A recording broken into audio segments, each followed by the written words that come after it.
The Hydra by Maxwell Grant. Chapter 6 The Lone Trail. 2 evenings later, Lamont Cranston learned what it could mean to be himself. In response to a phone call from the Shadow, Cranston went to the Cobalt Club to meet his friend, Police Commissioner Ralph Weston. It was a long while since Cranston had seen the Commissioner, because the Shadow had monopolized those meetings. From the moment he reached the club, Cranston realized that Weston hadn't asked him to a social session. Crime was on the board, and the Commissioner was actually asking Cranston's advice. Moreover, there were 2 others present who seemed to value it. One, of course, was Inspector Joe Cardona, a swarthy man of poker-faced expression. Though Joe said little, he was always interested when Cranston spoke. Cranston knew that the Shadow had often sided with Cardona when the Commissioner disputed his ace inspector's judgment. The other man was Dustin Bardell, chairman of a citizens committee that had been convened with Commissioner Weston on the evening of the Glencoe tragedy. He was a serious man, Bardell, past middle age but very active, and at times dynamic. He seemed as determined to ferret out the Hydra business as was Weston.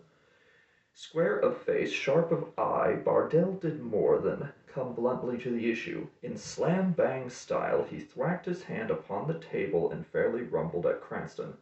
"Come, you were at Glencoe's. You can tell us if incendiaries started that fire?" "I wasn't there when it began," pleaded Cranston. "They say there was an explosion that caused it." "If so, the explosion was arranged," argued Bardell. "Glencoe's isn't the first wealthy man who has been subject to attack. There was something wrong about the whole business. You must find more evidence, Commissioner." Bardell paused, about to bang the table again, then held his hand poised. "Ah, here is the man who can help us." The man in question was a tall, sharp-faced individual who entered the scene with a long, brisk stride, opening a briefcase as he arrived. He spread a batch of papers on the table between Weston and Bardell, then turned from one to the other, giving each a decisive gaze. Cranston recognized the newcomer as Charles Medore, head of the United Insurance Bureau, which made a business of investigating claims against large insurance companies. Impartial in its decisions, the United Bureau was never questioned in its verdicts. Noted for his thorough work, paid highly for his services, Medore was the final authority on insurance claims. Medore's report was a bombshell that turned out to be a dud when he delivered it. "The explosion was an accident at Glencoe's," asserted Medore, referring to the report sheets that he brought. "A faulty valve in the oil pipe to the furnace, slow seepage from the storage tank were the contributory causes. The quick spread of the fire was not surprising, considering the hundreds of gallons of oil were in the tank. All testimony proves that the flames spread too rapidly for any of Glencoe's furnishings to be saved. Since the insurance company have a full inventory of Glencoe's treasures and their value, I have recommended that all claims be paid, particularly as the guests at Glencoe's home have stated that every item named was in the house when the fire started." Bardell came to his feet angrily. "You can't do this," he stormed. "Why, suppose the fire was meant to ruin Glencoe. Enemies might have even wanted him to perish along with poor Mance. Suppose, for example, that Glencoe had been blackmailed and had refused to pay." "I do not deal in suppositions," inserted Medore icily. His eyes were very cold under his bristly brows. "I go by facts, and in this case they are plain. Any delay in settlement of Glencoe's just claims would injure the reputation of the insurance companies that I represent." "But who could object now that Glencoe is dead?" "Certain new corporations in which Glencoe had an interest," returned Medore. Glencoe had agreed to finance several building industries. He had even given his notes pending the issue of stock in these companies. Bardell nodded slowly. "I know about those companies," he admitted.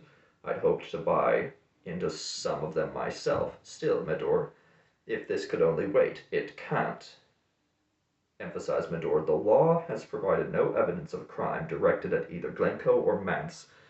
Commissioner Weston sat as though handcuffed. Medore was right, too right. Even the bodies of Glencoe and Mance had not been recovered from the heaped ashes and cinders that represented all that was left of Glencoe's mansion and its treasures.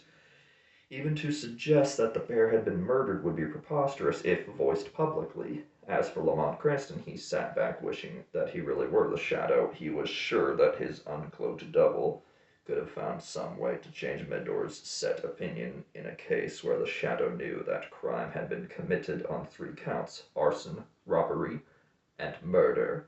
Perhaps if Cranston had reasoned a bit further, he'd realized why the Shadow hadn't chosen to come in the first place. Actually, the Shadow was taking the best steps to unveil the true facts of crime at Glencoe's. He was using the same system as before, that of trailing a worker of the Hydra, as in the case of Kerthel.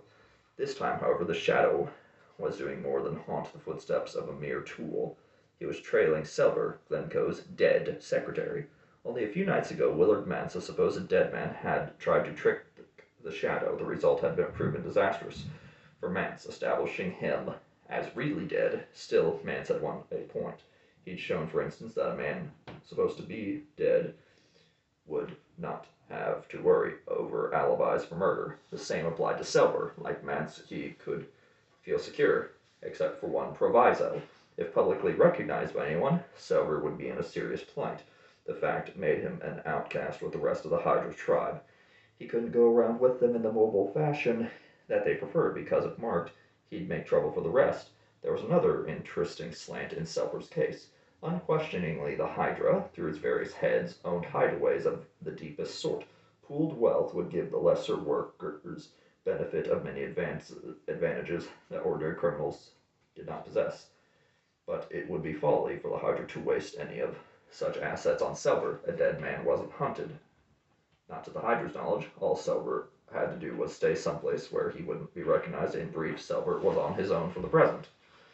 For 2 days, the Shadow had been working on that theory. From his sanctum, the black-walled room, deep in the heart of Manhattan, the cloaked investigator was keeping contact with many secret agents skilled in locating men that their chief wanted found. It wasn't like looking for a needle in the haystack, not the way the Shadow handled it.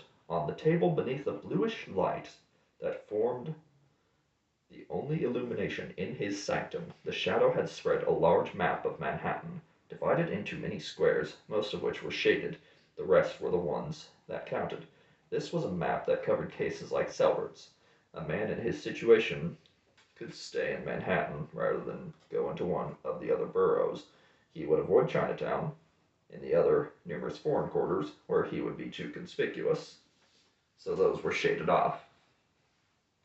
Naturally, business areas were out, so were hotel sections, amusement centers, even big apartment sectors, where people often had chance meetings with acquaintances. Conversely, Selber wouldn't be around old-fashioned neighborhoods or in the realm of cheap rooming houses where strangers attracted attention. He'd probably pick an apartment larger than a converted house, yet one that didn't have an attendant on duty, preferably a furnished place on a month-to-month basis, which narrowed the field even more. Such were shown in the comparatively few squares that remained unshaded on the Shadow's map. There, his agents were scouting for someone who looked like Selber. And now, even while the Shadow was tapping new squares with his finger, a tiny light glowed on the wall. Reaching for earphones, the Shadow heard from his contact man, Burbank. Selber was found. Clyde Burke, an agent who worked as a newspaper reporter, had spotted the former secretary leaving a delicatessen with a 3-day supply of food. He'd watched the small apartment house where Selber went, and had seen lights come out. Selber was living in apartment 3D of a side street apartment house known as the Monolith Arms. The bluish light clicked off. There was a crinkle as the map was folded in the darkness. A whispered laugh stirred the sanctum, its tone so shivery that echoes answered in repeated sibilance, only to fade into a silence as solid as the blackness, a double proof that the Shadow, master of the night, had left his hidden domain. At the same time, Lamont Cranston was dropping Charles Medore at the office of the United Insurance Bureau. Alighting from the limousine, Medor smiled as he thanked Cranston for the lift. It happened that Cranston had left the Cobalt Club at the same time as Medor.